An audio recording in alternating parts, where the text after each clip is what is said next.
James and his daughter, an unforgettable day at the airport. Part 1, a morning full of hope. James, a 47-year-old former Air Force pilot, had seen his fair share of turbulence, both in the skies and in life. Since retiring, he worked as a senior technical advisor at a major airline. But perhaps his most important role now was being a father to Sophie, his 13-year-old daughter. She had grown more attached to him since the passing of her mother. For both of them, this trip to New York wasn't just a vacation, it was a new chapter. They left home early, bags packed with care, James double-checking every detail like he did in his flight days. Sophie, wearing her favorite mustard yellow hoodie, was a bundle of excitement and nervousness. It was her first time flying. "You ready for takeoff, co-pilot?" James joked, handing her a juice box in the taxi. She grinned, nodding. But at the airport, their sunny start began to cloud. The line that snapped. The check-in line stretched endlessly. A glitch in the airline system had grounded check-ins. Frustration simmered among the passengers. A man in his 30s, wearing dark-rimmed glasses and an expensive coat, started yelling at a woman in front of him. "My flight board's in 20 minutes. What the hell is this?" he barked. The woman didn't back down. "We're all waiting. You're not the only one flying today." Voices rose. Others turned to watch. Sophie clutched her father's hand, tense. Before things escalated further, James stepped forward. "Hey, enough," he said calmly, firmly. "There are kids around. This isn't helping anyone." The man looked at him, slightly stunned, as if not expecting to be challenged, but James's military presence was hard to ignore. Security arrived moments later and escorted the man away. Sophie exhaled. "Thanks, Dad," she whispered. But even James could feel something in the air. A tension, a warning. The canceled path. Hours passed. Delays multiplied. Then came the worst. An emergency alert. A landing incident at JFK had grounded inbound flights, the very airport they were flying into. Sophie sat quietly, her face pale. "Dad, I don't want to go anymore." James looked at her. Her eyes held more than fear. They held trust, and he wasn't about to break that. He pulled out his phone and spoke to the airline agent nearby. "Change our flight. Tomorrow morning." Sophie was shocked. "Really? But what about your meetings?" He smiled gently. "Meetings can wait. You matter more." Twist of fortune. The next day they returned, the skies clear and spirits lifted. The staff at the gate recognized James and Sophie. They had heard about the way he calmed the fight and handled the emergency. "Mr. James," the attendant said with a smile, "we've upgraded you both to business class. As a thank you." Sophie's jaw dropped. "Business class?" They boarded early. The flight attendant welcomed them warmly. Sophie, wide-eyed, explored the plush seats and buttons. James leaned in, whispering like a secret. "Pretty cool, huh?" She nodded. "Dad, I think I want to be a pilot." James smiled wider than he had in months. "Then I'll be your first flight instructor." Epilogue. A new flight path. What started as a stressful, delayed, even frightening day turned into something they'd never forget. not because of the airport chaos, but because of how they came through it, together. For James, it was another mission completed. For Sophie, it was her very first flight toward becoming who she was meant to be. Sky conversations. As the engines roared and the plane lifted off the ground, Sophie stared out the window, her eyes wide with wonder. The clouds drifted by like slow-moving ships on an endless sea. James leaned back in his seat, watching her quietly. It had been a long time since he'd seen her this calm. "What's it like, flying all alone?" Sophie suddenly asked, still looking at the clouds. James turned to her. "Peaceful, but lonely sometimes. You hear your own thoughts louder up there. Do you miss flying?" He paused. "Every day, but I missed you more." Sophie looked at him and smiled softly. It wasn't just a smile of joy. It was connection, understanding, and gratitude. Trouble mid-flight. Just as the flight attendants began serving drinks, a commotion broke out a few rows ahead. A passenger was gasping, clutching his chest. "Is there a doctor on board?" the attendant shouted.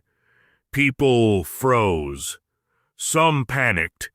James stood up instantly, his military instincts kicking in. He rushed over, checked the man's vitals, and instructed the crew clearly and calmly. "Bring oxygen. Notify the cockpit we may need an emergency landing." Sophie stood silently by their seats, watching her father become a hero in real time. 15 minutes later, the man stabilized. The captain came out from the cockpit afterward to personally shake James's hand. "You may have saved his life," he said. Passengers clapped. Sophie's eyes were wet. "That was amazing, Dad." James knelt beside her seat. "Sometimes we don't need wings to fly."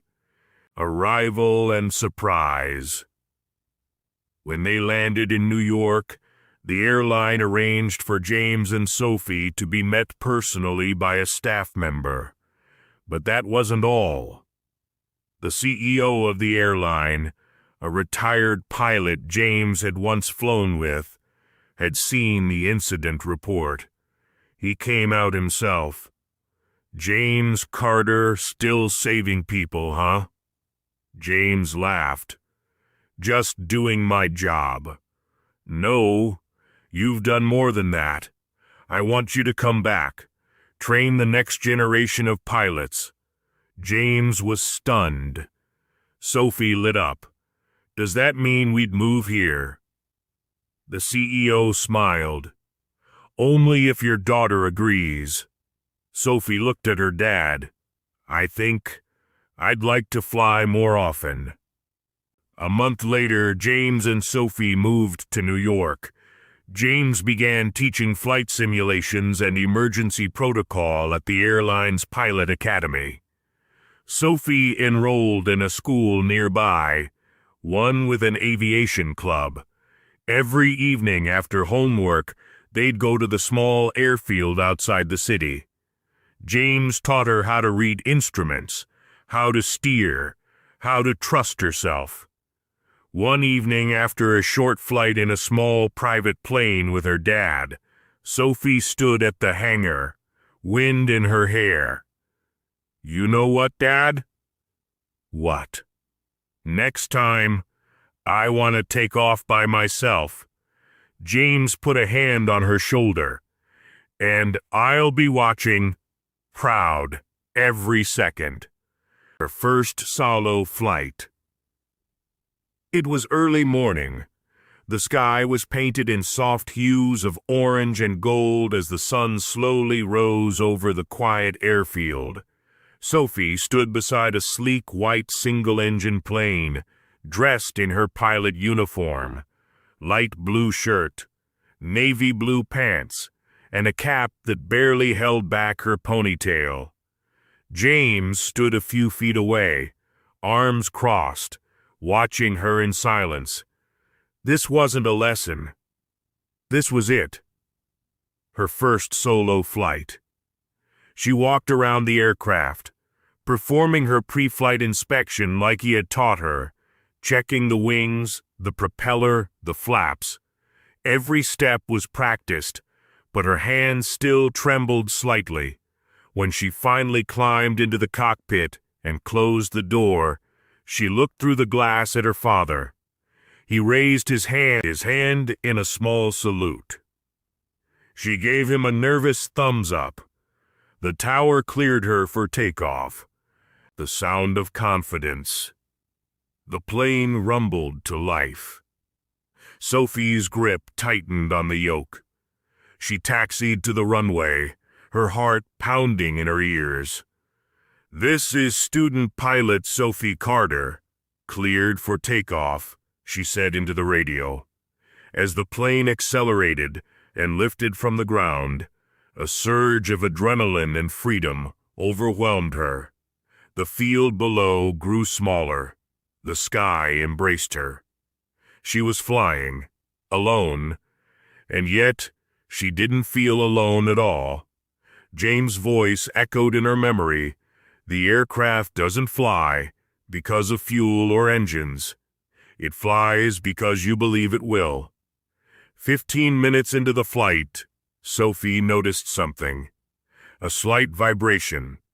The wind buffeted harder on the left side. It wasn't dangerous, but it was unexpected. She could panic. She could cry. But instead, she did exactly what she'd been trained to do. "Control, this is student pilot Carter. Experiencing mild lateral turbulence. Requesting advice." The voice on the radio responded calmly. She adjusted her altitude and course, and soon the vibration leveled out. When she returned to the airfield for landing, her breath was shallow. The runway came closer and closer. She eased back on the throttle and landed as smooth as silk.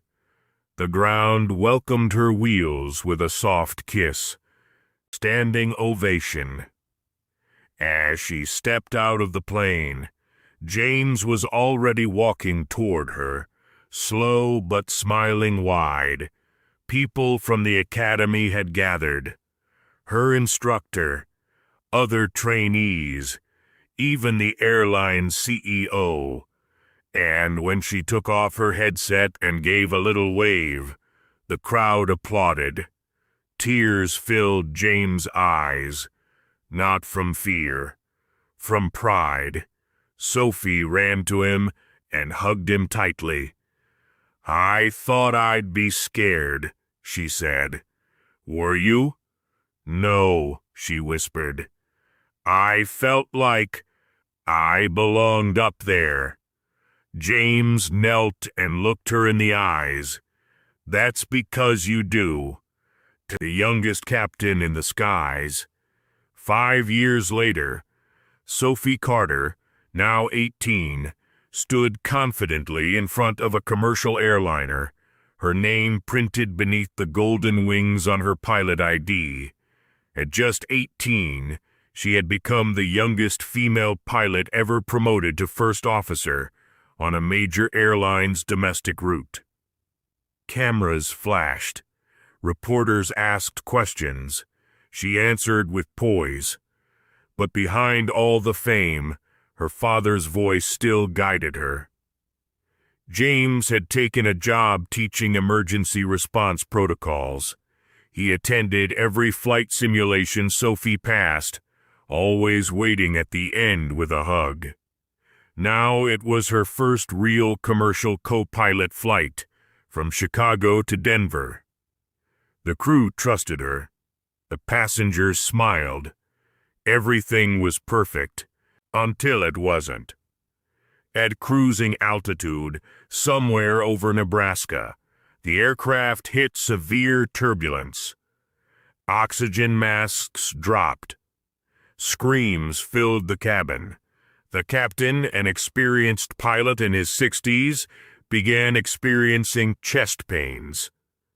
"Sophie," he groaned, clutching his chest, "you're in command." He collapsed. The flight attendants rushed to help. Sophie's hands froze for only a second. Then training and instinct kicked in. She grabbed the radio. "This is First Officer Carter, Captain incapacitated, declaring emergency, requesting immediate descent and reroute."